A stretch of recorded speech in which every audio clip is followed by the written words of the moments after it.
Hello and welcome to the latest edition of Sportskeeda's Rumours Roundup. My name's Stephanie Chase and I'm going to be bringing you the 10 biggest rumours of the week from the world of wrestling. So let's get started. Our first rumour of the week is looking at why The Fiend had a week-long title reign. At SummerSlam, The Fiend made his in-ring return, facing Braun Strowman and recapturing the WWE Universal Championship. But just 1 week later, he lost the title to Roman Reigns at Payback in a triple threat match which also featured Braun Strowman. On the latest edition of Sportskeeda's Dropkick Discussions, Tom Colohue explained why the decision was made to have The Fiend beat Braun Strowman for the title, but then lose so quickly to Roman Reigns. Tom said, "As for why WWE gave the title to The Fiend, they wanted the face to lose. You're supposed to hate Roman Reigns. They are genuinely worried now they've made him a badass and everyone is going to cheer him. That's why in the Thunderdome, people were instructed to boo Roman Reigns." Tom also mentioned how WWE had attempted to turn Becky Lynch heel in 2018 and had the opposite effect. He thinks the same thing's probably going to happen with Roman and his popularity will rise. Our next rumour of the week is looking at AJ Styles' future on SmackDown. Now, Roman Reigns isn't the only one who recently made a big return to the blue brand. Alongside Roman was Paul Heyman. And while we were all happy to see Heyman back on TV, there's one superstar who probably wasn't, and that's the phenomenal one, AJ Styles. AJ has gone on record slamming Heyman and calling him a liar, and it was previously reported that AJ moved from Raw to SmackDown to get away from Paul. On the latest edition of Wrestling Observer Radio, Dave Meltzer discussed whether we can expect to see AJ moving from SmackDown to Raw in the latest draft. Meltzer noted that with Reigns on SmackDown, AJ is no longer the top heel, so a move to Raw would make him a good opponent for Drew McIntyre if he beats Randy Orton. And of course, the time could be right for AJ to move to Raw, as on last week's SmackDown, he dropped the Intercontinental title to Jeff Hardy after a 70-day reign. And while AJ's done a great job on SmackDown, it may just be best for business for everyone to see him make the move back to the red brand. Our next rumour of the week looks at one of the most shocking tag team breakups in recent memory. Yes, the IIconics are no more. The IIconics were forced to split up on Raw after losing a high-stakes match to Liv Morgan and Ruby Riott. And while the reaction from fans was overwhelmingly negative, it turns out WWE has big plans moving forward. The IIconics broke up on the most recent episode of Raw after losing a high-stakes match to Liv Morgan and Ruby Riott.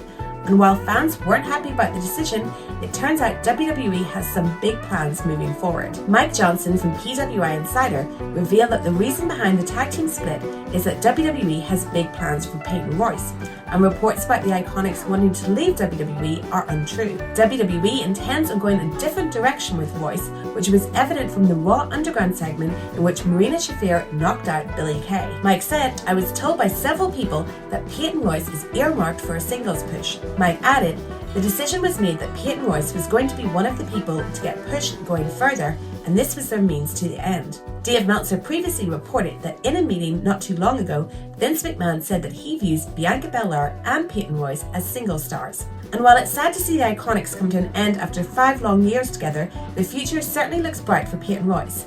But it will be interesting to see what happens to Billie Kay next. Our next rumour of the week looks at the potential plans for Retribution. Now, Retribution certainly made an impactful debut, and since then they've been wreaking havoc all over WWE shows.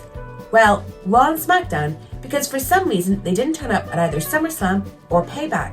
And given the name of the pay-per-view as well as some cryptic messages that have been posted, fans were bracing themselves to see Retribution make an appearance at Payback. As for the reason why, Post Wrestling has reported that Retribution has now been restricted to just Raw shows. So yeah, rather than shaking up all of WWE, it looks like Retribution are firmly squaring in on the red brand. Our next rumour of the week looks at Alexa Bliss and The Fiend. Alexa Bliss's character transformation has been gradually happening on WWE TV, and it won't be too long until we see her adopt a new character inspired by The Fiend. As for why this is happening, Tom Colohue revealed on the latest edition of Dropkick Discussions that the decision to align Alexa Bliss with The Fiend is all to turn him babyface, with Roman Reigns now being the top heel. Tom talked about the complicated way that Braun Strowman became face.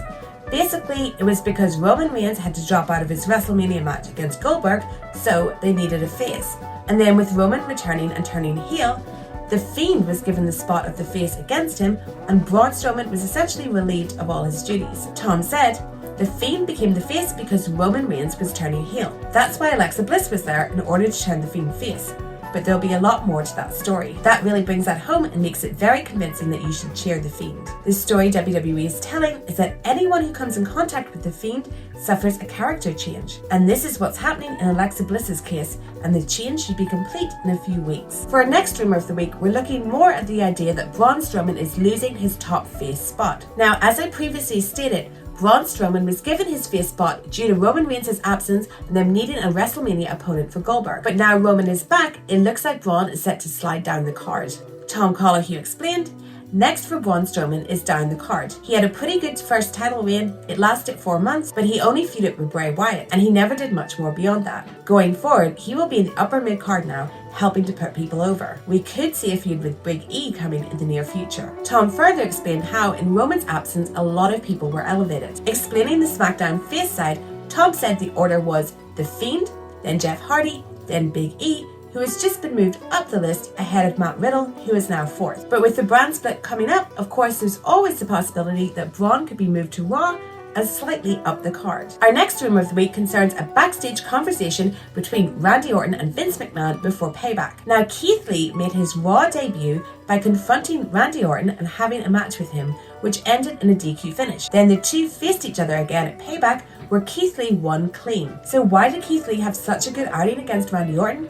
Well, Alex McCarthy of TalkSport reports that before their match, Vince McMahon took Orton aside and told him to make Keith Lee look like a star. And it should be noted that the Viper was more than happy to do it. Beating Randy Orton in your first WWE main roster pay-per-view is a huge deal, so we can only expect that there are big things ahead for Keith Lee. Our next rumor of the week looks at a special request that Roman Reigns made to Vince McMahon before his big return. Now, many people were shocked to see Roman Reigns return as a heel, but it turns out this is exactly what the big dog wanted. Dave Meltzer reports that Roman Reigns himself asked Vince McMahon to turn him heel upon his return. Now, when it comes to his alliance with Paul Heyman, Meltzer stated that he didn't know whether that was Roman or Vince's idea. However, with Brock gone from TV, Heyman needed something to do. Reigns turning heel is something that WWE fans have been clamoring for years, but the company has never got behind. So with WWE finally pulling the trigger on the heel turn, it'll be interesting to see how long it lasts and how long Reigns can hold on to that Universal Championship.